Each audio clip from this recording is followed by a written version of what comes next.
আমরা অনেক কষ্টের টাকা দিয়ে আমরা এই জমি নিয়েছি, কিন্তু জানি না কেন ওরা তলে তলে এত কিছু ষড়যন্ত্র করছে।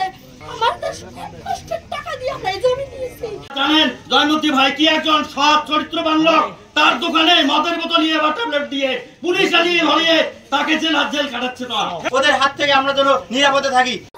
ধরার পরে তাদেরকে অন্যায় অত্যাচার করছে, তার বিচার সালিশ কিছু হয়েছে, তারপরে ওরা এই জমিনে হাত দিয়েছে। আমরা অনেক কষ্টের টাকা দিয়ে আমরা এই জমি নিয়েছি, তবু জমিনের কাগজ আমাদের একটা মেন দলিল এখনো দেয় নাই, যে ভাইয়া দলিল পায় সেটা তারা এখনো পিছনে লুকিয়ে রাখছে। কিন্তু জানি না কেন ওরা তলে তলে এত কিছু ষড়যন্ত্র করছে। তার আমরা প্রতিবাদ চাই, তার বিচার চাই। আপনারা সবাই মিলে সেই আদালতের কাছে আমাদের সেটা হাসিল করার জন্য তৌফিক দান করছে, কিন্তু আমরা জানি না কেন ওরা এসব করছে। আমাদের কষ্টের টাকা দিয়ে আমরা এই জমি নিয়েছি। জানেন জয়মতী ভাই কি একজন সৎ চরিত্রবান লোক, তার দোকানে মদের বোতল নিয়ে বা ট্যাবলেট দিয়ে পুলিশ আনিয়ে ধরিয়ে তাকে জেল কাটাচ্ছে। না আমাদের মতো গরিব ও নিগৃহীত মানুষের মানববন্ধন। আমরা চাই ওদের হাত থেকে আমরা যেন সবাই শান্তিতে আমাদের শান্তিময় ভূমিতে আমরা যেন বসবাস করতে পারি।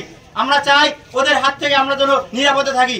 ওরা এতটাই ভয়ঙ্কর, ওরা অবৈধ ব্যবসা সম্পদের পাহাড় বানিয়েছে, আর তার অপব্যবহার আমাদের মতো সাধারণ মানুষের উপর নির্ভরভাবে অত্যাচার চালিয়ে যাচ্ছে। আমরা এই অত্যাচার সইতে চাই না। তাই আমরা পরিচয় অনুরোধ করে বলতেছি, আমাদের উপজেলা প্রশাসনকে আমরা বলতেছি, আমাদের সমাজ বিষয়ে ভালো উচ্চ কর্মকর্তাদের বলতেছি যে আমরা তাদের হাত থেকে মুক্তি চাই, আমরা তাদের হাত থেকে শান্তভাবে বাঁচতে চাই, আর তাদের এই নির্যাতনের হাত থেকে মুক্তি চাই।